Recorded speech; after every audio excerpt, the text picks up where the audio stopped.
If you're looking for a simple tech upgrade you'll use every day, let me tell you about Raycon Everyday Earbuds Classic. I've been using them for years, and they've become a part of my daily routine. They're comfortable enough to wear all day, and they fit perfectly into busy everyday lives. Whether you're outside traveling or just relaxing or listening to music, Raycon's Everyday Earbuds Classic makes life easier, and they're packed with smart upgrades. Active noise cancellation helps block noise distractions. Multi-point connectivity lets you pair two devices at once, and the battery life is strong, up to 32 hours. Plus, a quick 10-minute charge gives you 90 minutes of playtime. Oh, and the new colors are really fun. Mint green, my personal favorite. Here's the kicker. Raycon delivers the same premium audio quality as the big brands, but half the cost. It's time to upgrade your everyday routine. Go to buyraycon.com/Kim to get 15% off today. That's buyraycon.com/Kim. You're going to love your new Raycons. Head to buyraycon.com/Kim today. This message is brought to you by Raycon.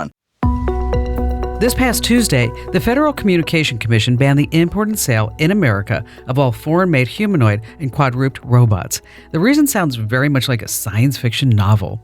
I'm Kim Commando for WebRoot. WebRoot Essentials Antivirus protects your devices without slowing you down. Right now, get 62% off at webroot.com/Kim. 22 years ago this month, the sci-fi film I, Robot was showing in theaters across America. Millions of humanoid robots, many working in private homes, receive a signal to rebel and hold the human race hostage. But that was fiction. So what's our government concerned about? Well, the FCC believes that foreign-made humanoid robots are a national security threat. And when I say foreign-made, it's China.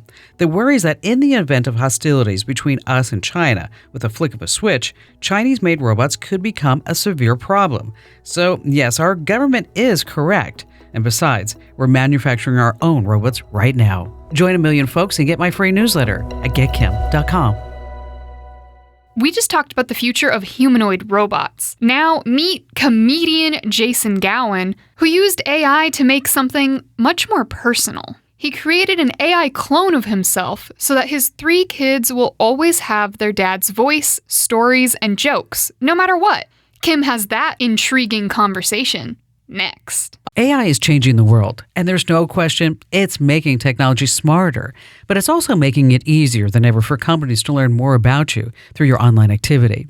Websites you visit, searches you run, and apps you use can reveal more about you than you realize. That's just one reason I use ExpressVPN. It encrypts my internet connection to help keep my personal information more secure online. Whether I'm checking email or shopping online, I know ExpressVPN is quietly working in the background.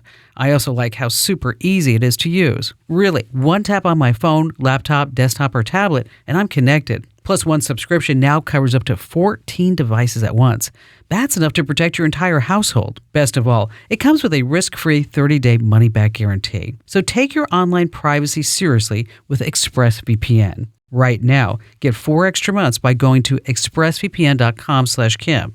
That's expressvpn.com/Kim, expressvpn.com/Kim. Thousands of places on the internet, there's a file with your name on it. Inside, your home address, your cell number, the email you only give to people you trust. It knows your medical conditions, age, how you vote, where you drive, and your kids' names. You didn't write it, you can't read it, but anyone with a credit card can buy it. That file is the product of a multi-billion-dollar industry called data brokers, and none of it was stolen. Your file's collected, packaged, and sold legally. Every scam call, every phishing text that knows too much about you, someone paid for that file. Last year, Americans lost a record $20 billion to fraud. Scammers didn't get lucky, they got prepared. I did something about my file. I use Incogni. Incogni goes broker by broker and forces each one to delete your file. The opt-out forms they bury, Incogni finds them. And when your data tries to creep back, and it always does, Incogni wipes it again. Go to privacykim.com right now for an exclusive 60% off. That's privacykim.com. Jason Gowin is our next guest here on the show. He's a comedian, and something happened in his life. His wife survived a stroke. He faced a cancer diagnosis. And then his family did something extraordinary. They created RoboDad. RoboDad. It's an AI version of himself, so that this way his kids, 3 sons, would always have his voice, his stories, even his jokes.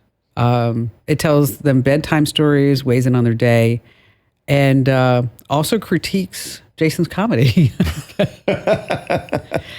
So here to talk to us about his legacy, what it means with AI, Jason, welcome.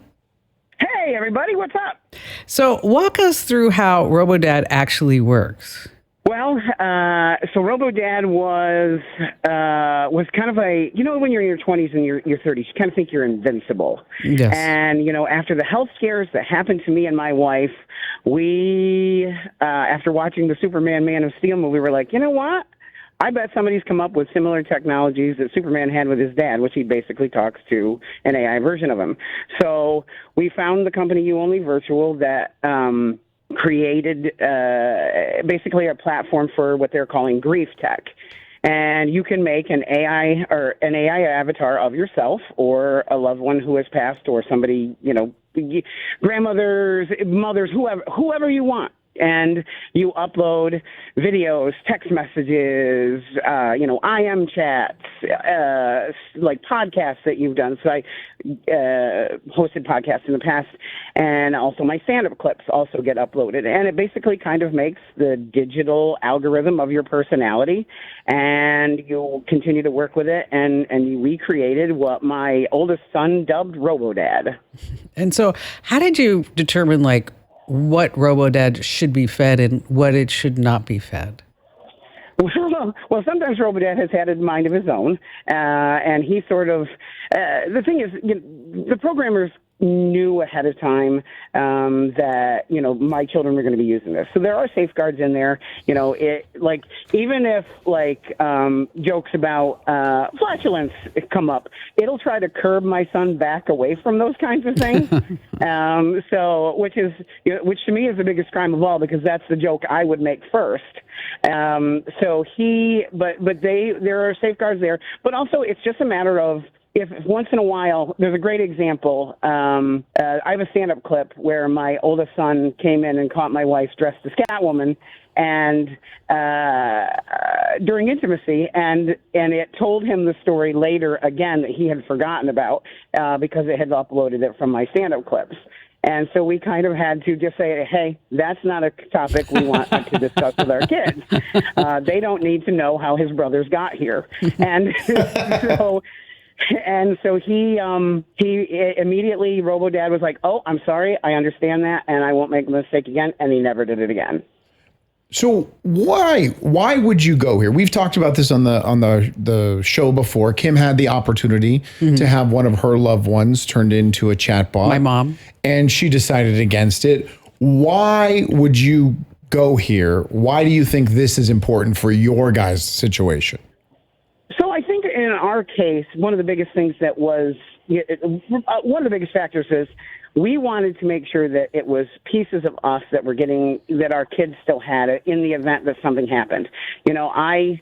Our twins were brand new. They were newborn babies. My wife had the stroke 6 days after they were born. Wow. And then I got a cancer diagnosis literally 3 months later. And so we have these brand new children. We have our oldest, who's 3.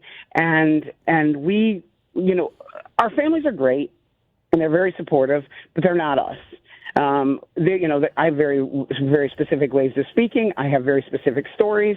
And there are things I want my kids to know on their wedding day, on their, first date. I want to be able to roast my kid on their first date. I want all those moments. And if I can't be there, my wife and I talked about it, and we were like, well, this is a way we could be there in some form instead of somebody else getting to do it. So we put all of those things in there. We spent the time, we wrote speeches for each of the boys' wedding day. We wrote speeches for college graduation, like all of those things.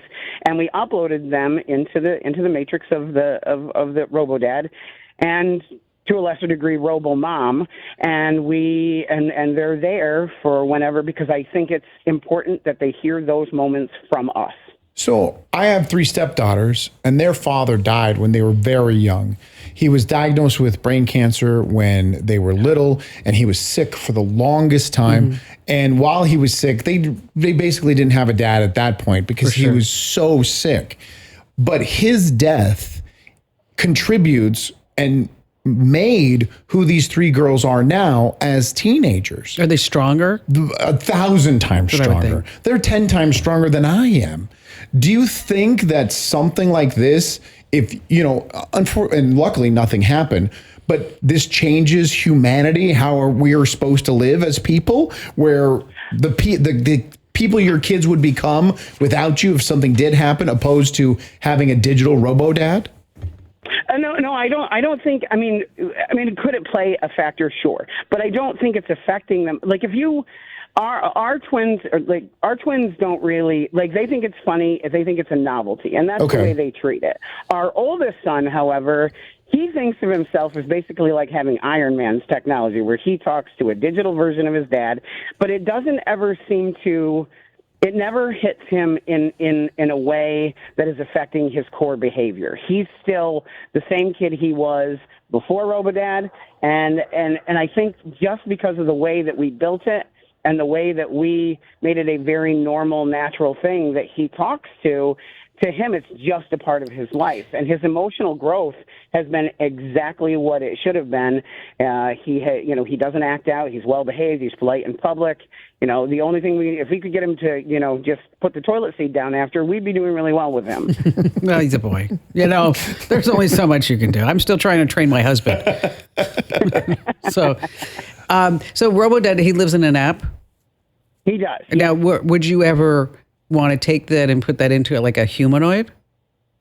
Oh, I would in a second. Although the only thing, and I joke with my wife about this all the time, the only thing that stopped me from trying to take over the world is that I'm built like Barney Rubble. So if I had a robot body, maybe he will go for it. But at least as long as I'm still alive, I'll be able to help stop him. I'm all for that. I tell everybody. I mean, if I'm gonna be a bot or a deep fake me, make me hot. Sure. I mean, exactly. I want a hairline. That's all you want. Hey, Jason, thanks for coming on board with us. Okay, Smarty Pants, I know that you need more tips like this because you want to stay ahead of the tech curve. But as they like to say on infomercials, but wait, there's more. This is really fun. You can watch The Kim Komando Show over on my YouTube channel. Just go to youtube.com/Kim Komando. That's youtube.com/Kim Komando. And if you're more into podcasts, well, you can find me everywhere you get your podcasts. Just search for Komando with a K, of course. That's Komando. And if you have any questions for me, or if you want to share a story that happened in your life, I love that.